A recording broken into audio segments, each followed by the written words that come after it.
Đây là một cây cầu ở Việt Nam. Có thể bạn đã đi qua hàng ngày nhưng bạn không biết được rằng nó đã từng giữ những kỷ lục của châu lục và thế giới. Cầu Long Biên hay còn được biết đến với tên gọi là cầu cũ Pont du Mai không chỉ là một công trình giao thông mà còn là biểu tượng lịch sử, văn hóa và là tâm hồn của Hà Nội. Bắc qua dòng sông Hồng huyền thoại, cây cầu này đã chứng kiến bao thăng trầm của thủ đô, từ thời kỳ thuộc địa, chiến tranh khốc liệt cho đến thời kỳ hòa bình và phát triển. Với hơn một thế kỷ tồn tại, cầu Long Biên không chỉ là một kỳ quan kỹ thuật mà còn là nơi lưu giữ những câu chuyện thú vị, những kỷ lục đáng kinh ngạc và cả những điều khó tin khiến bất kỳ ai cũng phải trầm trồ. Vì sao người Pháp lại phải xây cầu Long Biên? Vào cuối thế kỷ 19, Hà Nội vẫn còn là một thành phố nhỏ bé với những con đường hẹp và những bến đò thô sơ.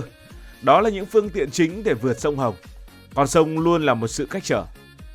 Bến đò Ngọc Lâm, nơi kết nối khu vực trung tâm với vùng ngoại ô phía đông, thường xuyên quá tải và nguy hiểm, đặc biệt vào mùa lũ.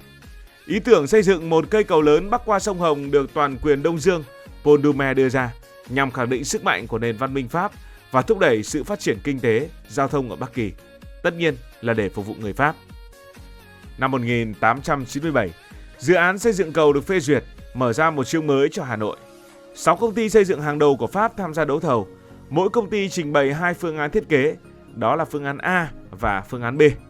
Hội đồng thẩm định do thống sứ Bắc Kỳ đứng đầu đã chọn phương án B của một công ty có tên là TD&Pile với chi phí là hơn 5 triệu franc, một con số khổng lồ vào thời điểm đó.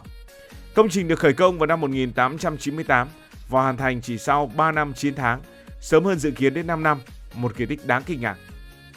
Cầu Long Biên khi hoàn thành vào năm 1902 là một kỳ quan kỹ thuật với chiều dài tổng cộng là 3.186 m, bao gồm 2.290 m bắc qua sông Hồng và 896 m cầu dẫn. Cầu được xây dựng với 19 nhịp dầm thép đặt trên 20 trụ cao hơn 40 m, bao gồm cả móng. Sử dụng 30.000 mét khối đá và kim loại, trong đó có 5.600 tấn thép cán, 137 tấn gang, 165 tấn sắt và 7 tấn chì. Tổng chi phí dự kiến vượt tới con số ban đầu và nó lên mức là 6 triệu 200 nghìn franc, vượt chi ngân sách một chút. Một minh chứng cho thấy sự quản lý nói chung là vẫn hiệu quả của các kỹ sư Pháp so với thời gian hiện đại. Để xây dựng cầu, hơn 3.000 công nhân bản xứ đã được tuyển mộ, làm việc dưới sự giám sát của khoảng 40 kỹ sư, chuyên gia và đốc công người Pháp. Công việc không hề dễ dàng. Sông Hồng với dòng chảy mạnh mẽ, đặc biệt là vào mùa lũ, là một thách thức cực lớn. Người ta phải sử dụng những kỹ thuật tiên tiến nhất thời bấy giờ như là chùm bơm để hút nước và bùn, tạo điều kiện xây dựng móng trụ dưới lòng sông. Tuy nhiên, điều này cũng dẫn đến những tai nạn đáng tiếc với nhiều công nhân đã thiệt mạng. Một câu chuyện đau lòng mà chúng ta sẽ khám phá sâu hơn ở phần sau của câu chuyện này. Cầu Long Biên được thiết kế với phong cách kiến trúc độc đáo, lấy cảm hứng từ cầu Tobiac trên tuyến đường sắt Paris-Orléans ở quận 13 của Paris. Cầu có đường sắt đơn chạy ở giữa, hai bên là làn dành cho xe cơ giới rộng 2,6 m và lối đi bộ rộng 0,4 m. Điều thú vị là luồng giao thông trên cầu được thiết kế ngược với thông lệ. Hướng đi xuôi nằm ở phía trái cầu thay vì bên phải như những cây cầu khác. Bạn có biết tại sao hay không? Ban đầu, cầu chỉ phục vụ xe lửa và những phương tiện thô sơ như là xe bò, xe ngựa cùng người đi bộ. Xe ô tô vẫn phải qua đò Ngọc Lâm. Nhưng sau này, khi cải tạo 2 làn xe, các phương tiện cơ giới có thể lưu thông bình thường. Cầu Long Biên là cây cầu của những kỷ lục, những con số đáng kinh ngạc. Và sau đây là một số kỷ lục của cầu Long Biên. Khi hoàn thành vào đầu thế kỷ 20, cầu Long Biên được ghi nhận là cây cầu thép dài nhất châu Á với tổng chiều dài hơn 3 km. Đây là một kỷ lục đáng tự hào, không chỉ đối với Đông Dương mà còn đối với cả ngành kỹ thuật và cầu đường thế giới. Thậm chí cây cầu này còn là cây cầu dài thứ 2 trên thế giới. Vào thời điểm đó, việc xây dựng một cây cầu dài như vậy trên một con sông lớn như sông Hồng là một thách thức kỹ thuật chưa từng có ở khu vực này. Cầu Long Biên cũng giữ kỷ lục là cây cầu hoàn thành sớm hơn dự kiến. Mặc dù kế hoạch ban đầu dự kiến mất 5 năm để hoàn thành, cầu Long Biên chỉ mất có 3 năm 9 tháng để xây xong, một thành tựu vượt mọi mong đợi. Điều này không chỉ thể hiện trình độ kỹ thuật cao của công ty thiết kế mà còn cho thấy sự phối hợp nhịp nhàng giữa đội ngũ kỹ sư Pháp và công nhân người Việt, bất chấp những khó khăn về thời tiết, địa hình và điều kiện làm việc khắc nghiệt. Việc sử dụng đến 30.000 mét khối đá và kim loại, bao gồm 5.600 tấn thép cán, là một con số ấn tượng vào thời điểm cuối thế kỷ 19. Để hình dung, Lượng thép này đủ để xây dựng hàng chục tòa nhà lớn thời bấy giờ. Các trụ cầu, mỗi trụ cao hơn 40 mét, được xây dựng kiên cố để chịu được dòng chảy mạnh của sông Hồng và những trận lũ lụt lịch sử. Và sau đây là một số câu chuyện khó tin về cầu Long Biên. Một trong những câu chuyện đau lòng nhưng cũng đầy cảm hứng của cầu Long Biên là sự hy sinh của hàng trăm công nhân Việt Nam trong quá trình xây dựng. Để xây móng trụ dưới lòng sông Hồng, người ta sử dụng kỹ thuật gọi là chùm bơm, một thiết bị lớn để hút nước và bùn, tạo ra không gian khô ráo cho việc đổ móng. Tuy nhiên, kỹ thuật này cũng rất nguy hiểm. Nhiều công nhân đã thiệt mạng do tai nạn lao động như vỡ chùm bơm khiến nước tràn vào, hoặc do làm việc trong điều kiện khắc nghiệt dưới lòng sông. Một bài vè dân gian lưu truyền thời bấy giờ đã ghi lại nỗi đau này. Lập mưu xây được cây cầu, chế ra cái chụp để mà bơm lên, bơm hết nước đến bùn đen, người chết như dạ phải len mình vào. Vỡ bơm, nước lại chảy vào, chết thì mặc chết, ai nào biết không. Những dòng vè này không chỉ là lời kể về sự khó khăn của công việc, mà còn là tiếng nói của những người lao động vô danh, những người đã góp phần tạo ra một kỳ quan nhưng ít được ghi nhận. Trong giai đoạn kháng chiến chống Mỹ, cầu Long Biên trở thành mục tiêu chiến lược của những cuộc không kích của Mỹ, vì đây là tuyến giao thông huyết mạch nối Hà Nội với những khu vực khác. Cầu bị đánh sập hoặc hư hại nhiều lần, với một số nhịp cầu bị phá hủy hoàn toàn. Tuy nhiên, điều khó tin là sau mỗi lần bị đánh bom, người dân Việt Nam chúng ta với tinh thần bất khuất đã nhanh chóng sửa chữa và khôi phục cây cầu để đảm bảo giao thông không bị gián đoạn. Đến thập niên 1970, phần lớn các nhịp cầu đã được Việt Nam cho xây lại, sử dụng công nghệ và vật liệu trong nước. Điều này khiến cầu Long Biên ngày nay không còn hoàn toàn là công trình nguyên bản của người Pháp, mà mang trong mình dấu ấn của sự kiên cường và sáng tạo của người Việt Nam. Một câu chuyện kể rằng, trong những năm tháng chiến tranh, người dân Hà Nội đã dùng tre, gỗ và những vật liệu thô sơ để dựng cầu phao tạm thời bên cạnh cầu Long Biên, giúp duy trì giao thông khi cầu chính bị hư hại. Một điều thú vị mà có lẽ là giới trẻ ngày nay ít đến, đó là cầu Long Biên từng là nơi diễn ra những cuộc giao lưu tình cảm độc đáo của giới trẻ Hà Nội những năm 90 và những năm đầu 2000. Vào những buổi tối, đặc biệt là cuối tuần, nhiều cặp đôi đã lựa chọn lối đi bộ hẹp trên cầu làm nơi hẹn hò và trò chuyện. Ánh đèn mờ ảo, gió sông Hồng mát lành và không gian yên bình của cây cầu tạo ra một khung cảnh lãng mạn khó quên. Dù bây giờ thì chẳng ai lên cầu như trước, câu chuyện này trên cầu Long Biên vẫn là ký ức đẹp trong lòng nhiều người Hà Nội. Cầu Long Biên không chỉ là một công trình kỹ thuật mà còn là biểu tượng của sự giao thoa văn hóa Pháp và Việt Nam. Thiết kế mang phong cách châu Âu với những đường nét thanh lịch và chắc chắn, nhưng lại được xây dựng bởi bàn tay của hàng nghìn công nhân Việt Nam.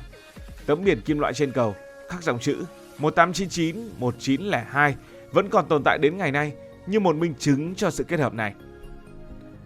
Toàn quyền Paul Boumet trong hồi ký của mình từng viết: kết quả thu được cho thấy sức mạnh của nền văn minh Pháp, tiến bộ khoa học, sức mạnh của công nghệ chúng ta đã chinh phục những người dân thuộc địa, những người từng không khuất phục trước súng đạn. Tuy nhiên, ông cũng thừa nhận rằng chính sự tham gia của những người dân địa phương đã góp phần quan trọng vào sự thành công của dự án, từ việc xây dựng cầu đến việc thay đổi diện mạo Hà Nội. Cầu Long Biên không chỉ là một công trình giao thông mà còn là nguồn cảm hứng bất tận cho văn học, thơ ca, hội họa và điện ảnh. Nhiều nhà văn, nhà thơ Việt Nam đã lấy cầu Long Biên làm bối cảnh cho những tác phẩm của mình. Ví dụ trong thơ ca, cầu Long Biên thường được miêu tả như một chứng nhân lịch sử, lặng lẽ nhìn dòng sông Hồng chảy qua và ghi dấu những biến cố của thời đại. Trong điện ảnh, cầu Long Biên xuất hiện trong nhiều bộ phim, từ những tác phẩm thời chiến cho đến những phim hiện đại.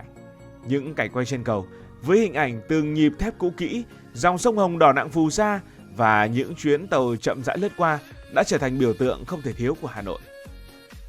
Cầu Long Biên không chỉ là nơi để qua sông mà còn là một phần không thể tách rời của đời sống Hà Nội. Dưới chân cầu, khu chợ Long Biên tấp nập là nơi giao thương của hàng nghìn người buôn bán rau củ, hoa quả và hàng hóa từ khắp nơi đổ về. Những gánh hàng rong, những chiếc xe đạp chở đầy hàng hóa qua cầu mỗi sáng sớm đã trở thành hình ảnh quen thuộc, gắn bó của nhiều thế hệ. Hơn nữa, cầu Long Biên là nơi chứng kiến những câu chuyện đời thường, từ những người lao động nghèo khó đến những nghệ sĩ đường phố tìm cảm hứng. Có những buổi chiều, người ta bắt gặp những họa sĩ đứng vẽ trên cầu, ghi lại hình ảnh cây cầu trong ánh hoàng hôn, hay những nhiếp ảnh gia săn những khoảnh khắc khi chuyến tàu cuối cùng chạy qua ngày. Ngày nay, cầu Long Biên vẫn hoạt động, chủ yếu phục vụ xe máy, xe đạp và tàu hỏa. Do đã trải qua hơn một thế kỷ và nhiều lần hư hại trong chiến tranh, cây cầu không còn giữ được độ chắc chắn như ban đầu. Một số nhịp cầu đã được gia cố nhưng vẫn có những đoạn xuống cấp đòi hỏi bảo trì thường xuyên. Hà Nội đã nhiều lần thảo luận về việc trùng tu hoặc bảo tồn cầu Long Biên như một bảo tàng, như một di sản văn hóa thay vì chỉ là một công trình giao thông. Với người Hà Nội, cầu Long Biên không chỉ là một cây cầu mà là một phần của ký ức, của lịch sử, của bản sắc thủ đô. Nhiều người lớn tuổi vẫn kể lại những câu chuyện về cây cầu thời chiến tranh khi họ phải chạy qua cầu trong những tiếng máy bay gầm rú. Những người trẻ hơn lại yêu thích cầu Long Biên vì vẻ đẹp cổ kính và không gian yên bình, nơi họ có thể tạm rời xa sự ồn ào của thành phố hiện đại. Cầu Long Biên cũng là điểm đến yêu thích của du khách. Nhiều người nước ngoài đến Hà Nội đều muốn một lần bước trên lối đi bộ hẹp của cầu, ngắm nhìn sông Hồng và cảm nhận hơi thở của lịch sử. Những tour du lịch bằng xe đạp hoặc đi bộ qua cầu Long Biên ngày càng phổ biến. Hiện nay, có nhiều ý kiến về tương lai của cầu Long Biên. Một số người đề xuất biến cầu thành một di tích lịch sử chỉ dành cho người đi bộ và xe đạp, kết hợp với những hoạt động văn hóa như là triển lãm, biểu diễn nghệ thuật. Một số khác cho rằng cần xây dựng một cây cầu mới để thay thế, nhằm giảm tải cho cầu Long Biên và bảo vệ di sản này khỏi sự xuống cấp. Dù tương lai thế nào, cầu Long Biên chắc chắn sẽ là một biểu tượng bất diệt của Hà Nội. Cầu Long Biên không chỉ là một công trình kỹ thuật mà còn là một câu chuyện sống động về sự kiên cường, sáng tạo, giao lưu văn hóa và giao thoa giữa hiện đại, giữa quá khứ của thủ đô. Từ những ngày được xây dựng với mồ hôi của cả máu hàng nghìn công nhân đến những năm tháng chiến tranh khốc liệt, và giờ đây là một di sản văn hóa, cây cầu đã chứng kiến bao đổi thay của Hà Nội. Cầu Long Biên không chỉ là cây cầu nối hai bờ sông Hồng mà còn nối quá khứ và hiện tại, nối những thế hệ người Hà Nội với nhau. Còn bạn có kỷ niệm đáng chú ý nào về cầu Long Biên hay không? Hãy để lại ý kiến của bạn dưới phần bình luận. Cảm ơn vì đã quan tâm theo dõi câu chuyện này. Nếu cảm thấy thú vị, bạn có thể nhấn nút đăng ký kênh, bật chuông thông báo và chia sẻ. Còn bây giờ thì xin được nói lời chào tạm biệt. Cảm ơn các bạn đã dành sự đồng hành cùng Hải Thanh Story. Đi qua những vùng đất, khám phá những điều mới.